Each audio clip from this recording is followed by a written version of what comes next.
The strange but true story featured on this podcast contains details some people may find distressing. Listener discretion is advised. I'm Chaya Samuel, and things are about to get weird. Why, hello there! Welcome to episode 91 of Things Are About to Get Weird. Today, I'm bringing you a story that I've been asked to cover more times than I can count over the years. And it's one of those bizarre tales that falls into several of the topics we explore on the podcast. It's part paranormal, part true crime, part dark history, so I can absolutely understand why this one has been so highly requested. This is the story of the Hammersmith Ghost murder, which not only sent shockwaves through early 19th century London, but also had repercussions which were still being referenced within the British legal system over 180 years later. There will be a couple of brief, gory details in this story, as well as a mention of someone taking their own life, so do take care if you choose to listen on today. But that said, to begin this fascinating episode, join me as we head all the way back to 1803. If you were to visit the Hammersmith district of West London today, you'd find it to be a busy and bustling area, full of shops and cafes and entertainment venues. But back in the early 1800s, it was actually a rural-feeling village on the outskirts of the city. With its quaint riverside location, it was considered a quiet and peaceful place to live. Until it wasn't. In late 1803, an unsettling feeling had descended on the village, leaving locals on edge and, in many cases, quite afraid. There had been reports of a malevolent spirit in the area, a ghost in an eerie white shroud that had begun to not just frighten but completely terrify both the residents of Hammersmith and visitors to the area too. Some said that the ghost would appear the second the church bell struck 1 o'clock in the morning, and although it would sometimes simply drift through and near to the adjoining St. Paul's graveyard, the ghoul wasn't always so detached from the living inhabitants of its haunting ground. There were some alleged instances of villagers and visitors being physically attacked by the spirit, including one woman who was so traumatized after her encounter with the ghost that, according to the Victorian publication the Newgate Calendar, she, quote, took to her bed from which, alas, she never rose. In another story, it was reported that a wagon driver named Mr. Russell was so alarmed after spotting the spirit in Hammersmith that he abandoned his 8-horse wagon, which was carrying 16 passengers at the time, and ran away from the scene as fast as he could. Whilst most people described the figure as being large and white and flowing, others said that the ghost had glowing eyes and even horns. But what there was no debate about was the effect that the spirit's presence was having on the community. When I say that there was an air of fear, I don't just mean the locals were hiding away from this ominous spectre. In fact, some were doing the exact opposite. They wanted to try and confront this figure in white and try to rid their village of its dark presence. By January of 1804, once darkness fell each evening, you could guarantee that there would be some activity taking place on the streets of Hammersmith as the night went on. Activity of a decidedly human nature. Groups of local men began to patrol the village, armed with various weapons including pistols and shotguns, determined to catch this strange apparition and put a stop to its reign of terror. And if you're thinking, that's a bit odd, What good would a gun be against a ghost? Well, this has been a real point of contention, both at the time and still to this day. It appears that although many of those in the village were convinced that this figure really was a paranormal spirit, others weren't so convinced. The believers in the Hammersmith Ghost had one key theory, that the figure was actually that of a man who had previously lived in the village, but who had tragically taken his own life just the year before. This is very grim, but it's said that he had actually died after cutting his own throat, and that his spirit was restlessly haunting the place he had once called home. But as the weeks went by, some residents began to question this theory and started to question whether the whole thing was actually being perpetrated by someone who was very much alive. This theory was bolstered by one of the most notable accounts recorded in this story, by a brewer's assistant named Thomas Groom. Here's how he described his encounter with the presence in his own words. "I was going through the churchyard between 8 and 9 o'clock, with my jacket under my arm and my hands in my pocket, when some person came from behind a tombstone, which there are 4 square in the yard, behind me, and caught me fast by the throat with both hands and held me fast. My fellow servant, who was going on before, hearing me scuffling, asked what was the matter. Then whatever it was gave me a twist around and I saw nothing. I gave a bit of a push out with my fist and felt something soft, like a great coat. It was attacks like these that prompted the men to begin patrolling each and every day after the sun went down, although it seems that opinion was still divided on the ghost versus man debate. And here we arrive at the fateful night of the 3rd of January 1804. On this night, 2 events were happening simultaneously. On one side, there were the patrollers, which on this occasion included 29-year-old excise officer Francis Smith. Some accounts state that Smith was actually operating independently on the night of the 3rd, having become frustrated by the lack of progress the more organised group was making in catching the Hammersmith ghoul. But others say he was simply just conducting a more impromptu or solo patrol. He carried a gun and was poised and ready to take on the figure should he encounter it. But on the other side of things, we also had Thomas Millwood. Thomas was a 23-year-old bricklayer who was out and about in Hammersmith wearing the uniform of his trade, and found himself in the Black Lion Lane area of the village at around 10:30 p.m. that night. There was just one small problem though. The clothing typically worn by bricklayers at the time was, unfortunately, entirely white in colour. Now it's said that on multiple previous occasions, Thomas had been out wearing his uniform and had actually been mistaken for the elusive ghost by those hunting it down. His family had grown worried for him and had tried to encourage him to wear an overcoat whilst walking the streets at night, but this is clearly advice he hadn't yet taken on board. Sadly, these 2 parallel events of Smith's patrol and Thomas's pre-midnight wander were about to merge, and the meeting was doomed to end in tragedy. As Smith also arrived at Black Lion Lane, he spotted an all-white figure making its way through the darkness, and with only a momentary hesitation, he opened fire. Poor Thomas Millwood didn't stand a chance. He was shot and killed, likely before he even realised what was happening. Although some reports state that Smith called out to him twice before shooting the apparition walking towards him, we only have his word for it. It does seem possible though that Smith initially believed that what he had aimed at was, in fact, something otherworldly, because when he took a step closer and realised that he had actually shot a person, he was immediately remorseful. According to the trial records from the Old Bailey, soon after Smith had fired the fatal shot, he ran for help and quickly met a wine merchant named John Locke. He confessed his actions straight away, and Locke advised him to return home and wait there until the proper authorities could be informed. Locke, who was actually neighbours with Smith,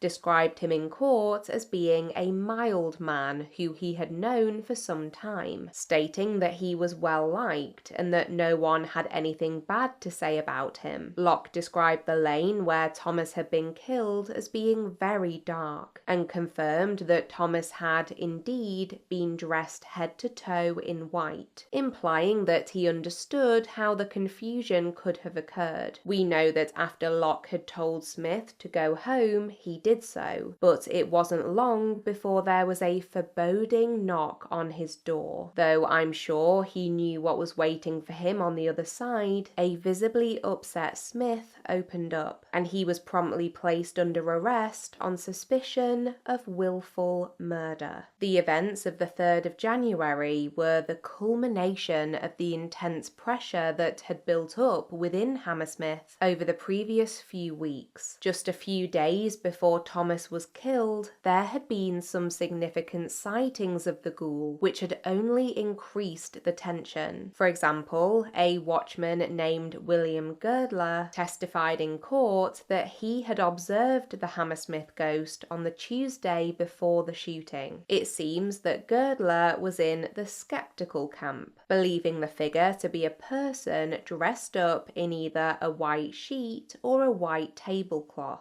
He described chasing the strange presence before the covering slipped from its head and it was able to make an escape. Girdler spoke about just how frightened and alarmed the locals really were, which I'm sure these increased sightings only added to, and it kind of makes the awful outcome of the patrol on the 3rd feel somewhat inevitable. It seemed as though those who were single-mindedly seeking out this ghost weren't going to stop until some kind of definitive action had been taken, and what ultimately ended up happening was that instead of victory, all that was claimed was the life of an innocent man. After Thomas's body was examined by the coroner, it was concluded that he had died as the result of a single gunshot that had gone through his jaw and out of the back of his neck, which is just brutal. Now, as I've alluded to, Francis Smith's trial was arranged to take place at the Old Bailey, and it was an incredibly serious matter indeed. Right from the outset, Smith held up his hands and admitted that he had been responsible for Thomas's death. That aspect of the case was never in question, but what he was absolutely adamant about was that he had never intended to hurt an innocent person. You could argue that he never meant to hurt a person at all, and therefore he entered a plea of not guilty. As the records show, Smith called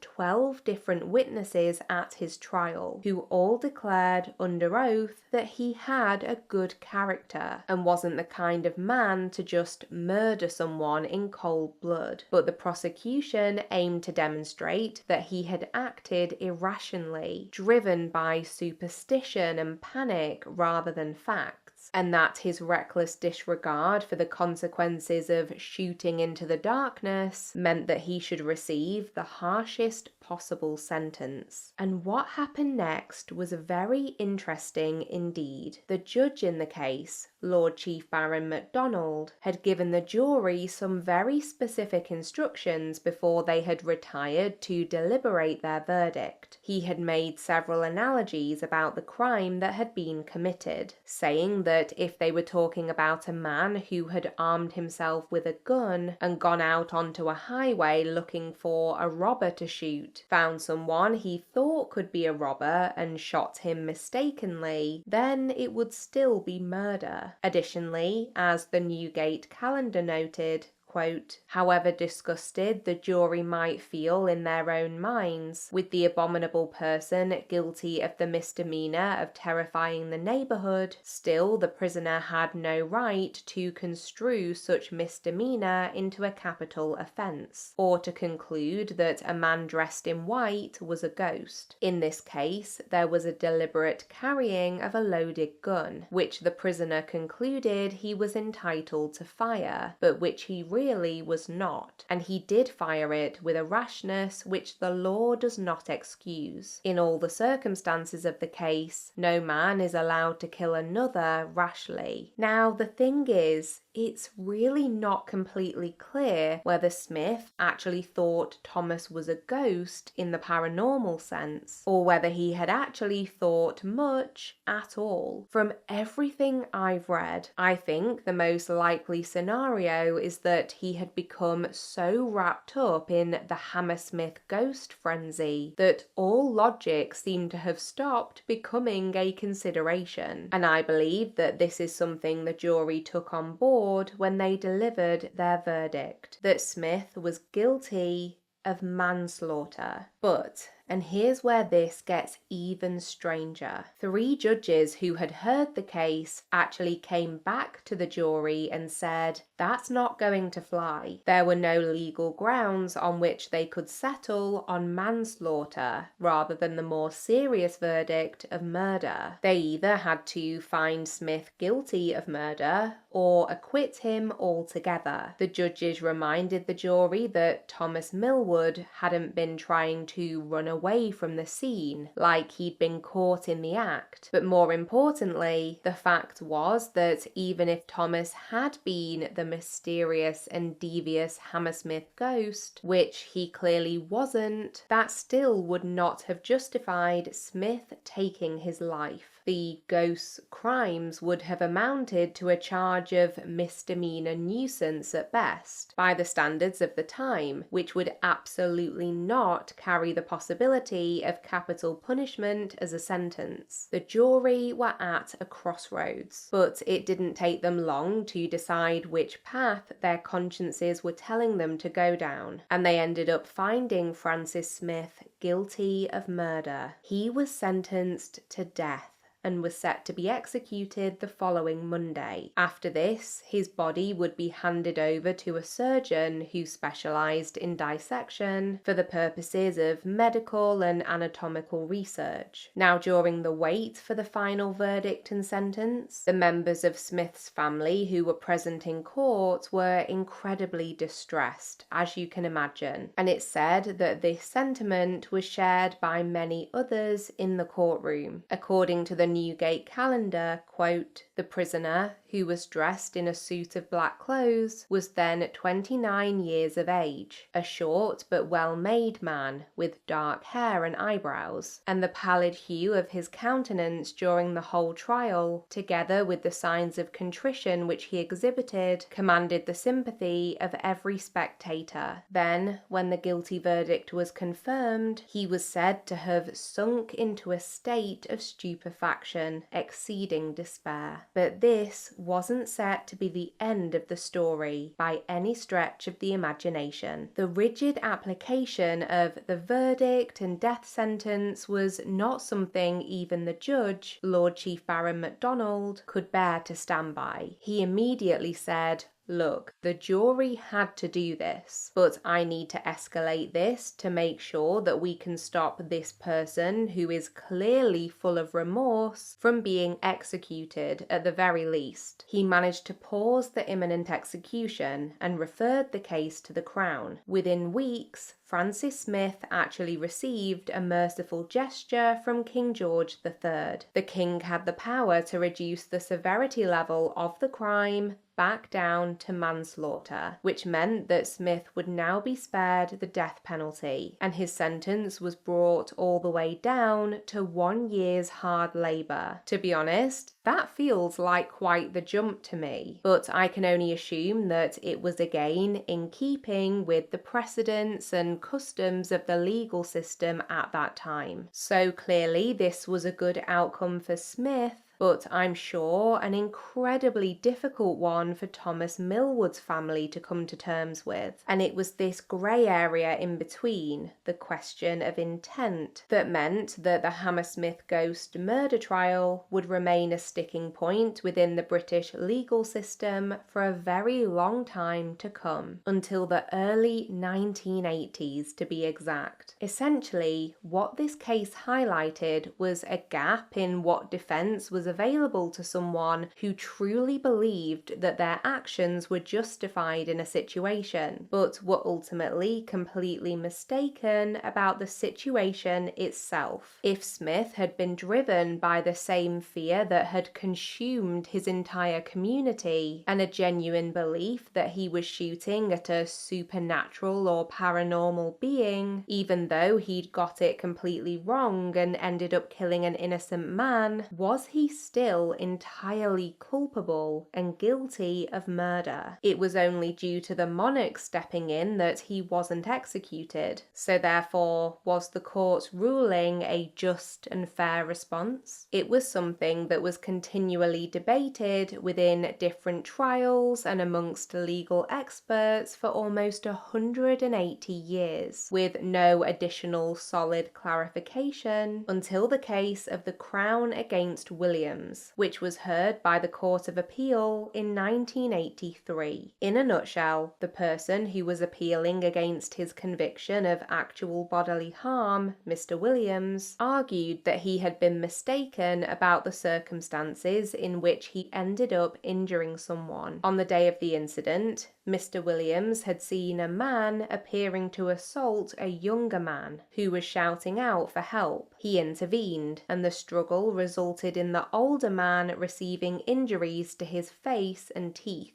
But what Mr. Williams didn't know was that the older man had actually been restraining the younger man with the intention of taking him to a nearby police station after witnessing him allegedly stealing a woman's handbag. Obviously, the details of this are very different to those of the Hammersmith Ghost case, but the underlying similarity is that both defendants wanted to be able to legally argue that their intentions had been good, despite misreading the situation and ending up with a very unfortunate outcome. And here's what the judges in this case ended up stating, which would bring this 180-year-old debate to a close. Quote, in a case of self-defense, where self-defense or the prevention of crime is concerned, if the jury came to the conclusion that the defendant believed or may have believed that he was being attacked or that a crime was being committed and that force was necessary to protect himself or to prevent the crime, then the prosecution have not proved their case. If, however, the defendant's alleged belief was mistaken, and if the mistake was an unreasonable one, that may be a peaceful reason for coming to the conclusion that the belief was not honestly held and should be rejected. Even if the jury come to the conclusion that the mistake was an unreasonable one, if the defendant may genuinely have been laboring under it, he is entitled to rely upon it. So, ultimately, Mr. Williams's appeal was allowed and his conviction was overturned, which of course prompted many people to think back to the case which first sparked this dispute back in the early 1800s. It was finally properly written into law with the introduction of Section 76 of the Criminal Justice and Immigration Act 2008. And whilst all of this is definitely interesting, I wouldn't blame you at all if you're sat there thinking, okay Chayaz, we hear you on all the legal stuff, but what about the aftermath of the Ghost of Hammersmith situation? Did the sightings of it stop after this awful incident? Or did anyone ever admit to being the very real person behind this apparent spirit? Well, here's where things take an additional bizarre turn. Just days after the tragic death of Thomas Millwood, a local shoemaker named John Graham ended up claiming to be the real face behind the ghostly disguise. He said that he had initially concocted the idea of dressing up in the white shroud to try and scare the apprentices who worked for him, after he found out that said apprentices had been telling his own children ghost stories in order to try and frighten them. But the odd thing is that despite how much chaos had clearly resulted from his actions, there's no record of John Graham ever facing any kind of legal repercussions. As Francis Smith had been charged when Graham decided to come clean, he's said to have handed himself in to the authorities, but clearly they were too tied up with the case at hand to deal with what was technically a misdemeanor offense. So nothing more came of it. But just when you think, right, that settles it then, it was all a hoax that went horribly wrong, the work of humans rather than spirits, nothing paranormal whatsoever in the end, we're met with yet another twist, and a spooky one at that. To this day, there are many people who are still firmly in the believer camp, convinced that there was some truth behind at least a few of the reported paranormal happenings in Hammersmith. I think it's fair to say that John Graham probably was the figure spotted in many of the early 19th century sightings, but many truly think that some of the eyewitnesses were genuinely describing encounters with long-departed spirits, and that's because there have continued to be reports of ghostly apparitions sighted in the area ever since this infamous case occurred. As reported by the BBC, some locals believe that the Hammersmith Ghost returns to the churchyard every 50 years, a tale that it seems has been taken quite seriously over the decades. According to newspapers from the time, there were sightings of it in July of 1955. Although, naturally, the possibility of this being another hoax has definitely been raised, as there were apparently crowds there waiting and hoping to catch a glimpse of the promised spectre. Then there's the matter of the Black Lion pub, which still stands on South Black Lion Lane, incredibly close to where poor Thomas Millwood's life was ended. The Black Lion dates all the way back to the 18th century and has previously hosted the legendary Ghost Club, which once boasted the one and only Charles Dickens as a member, not to mention Sir Arthur Conan Doyle.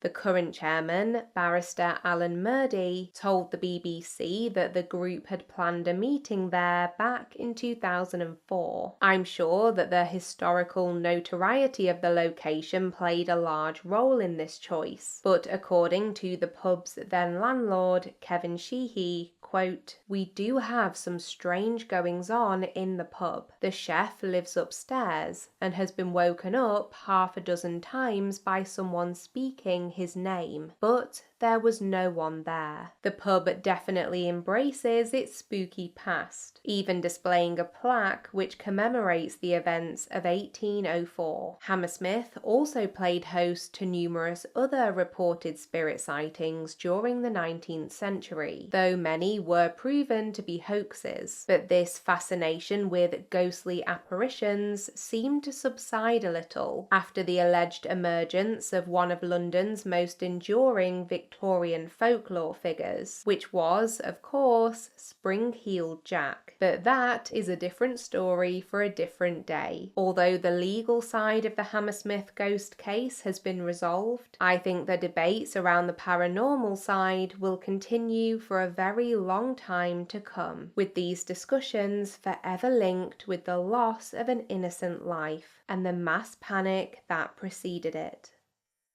Oh, I just know that there are going to be a real mixture of opinions on this story. I almost don't know where to begin with the questions I want to pose to you for this one. I mean, firstly, what do you make of the way that Francis Smith's trial went? Do you think his murder conviction should have been upheld? Or do you believe that the circumstances meant that it was a clear-cut case of manslaughter? How do you feel about his eventual sentence? And then on the other side of things, where do you land on the paranormal versus hoax debate? Could there have been some genuinely ghostly encounters taking place alongside John Graham's prank appearances? I can't wait to hear what you think, so feel free to leave me a comment if you're listening on Spotify, or get in touch on social media and let me know about all of your musings on today's story. For now though, we still have time to round things off with our weird media outro feature, so join me as I tell you about something I've been enjoying recently in my downtime.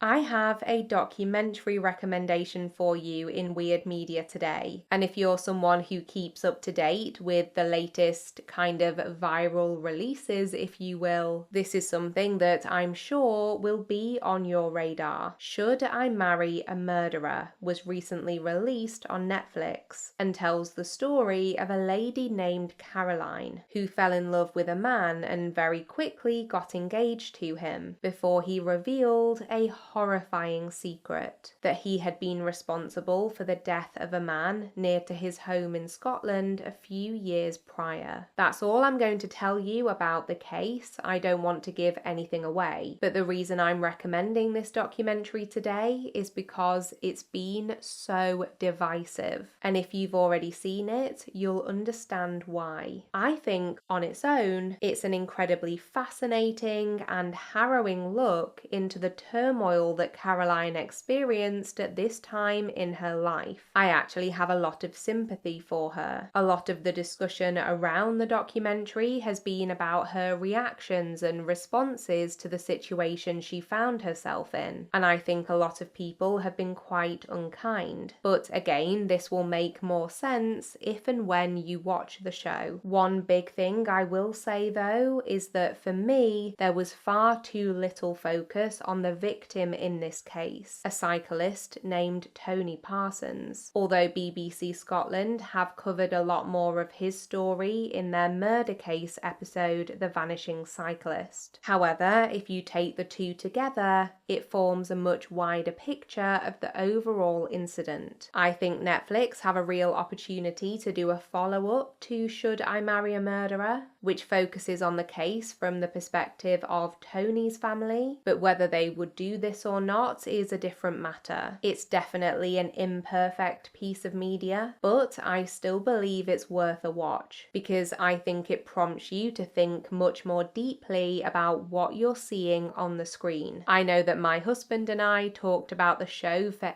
ages after watching it. It's a tough watch at times and I think it's somewhat flawed, but it's hard to deny that it's incredibly thought-provoking.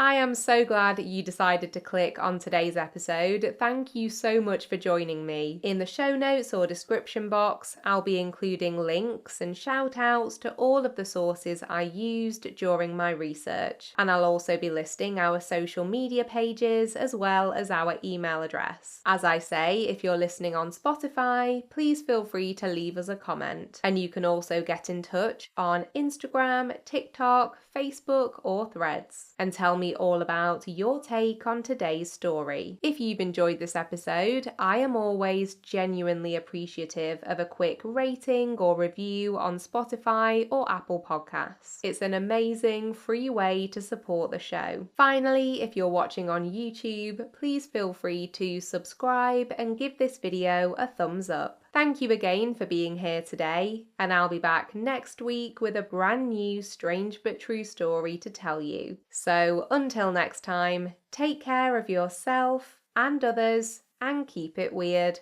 but the good kind of weird.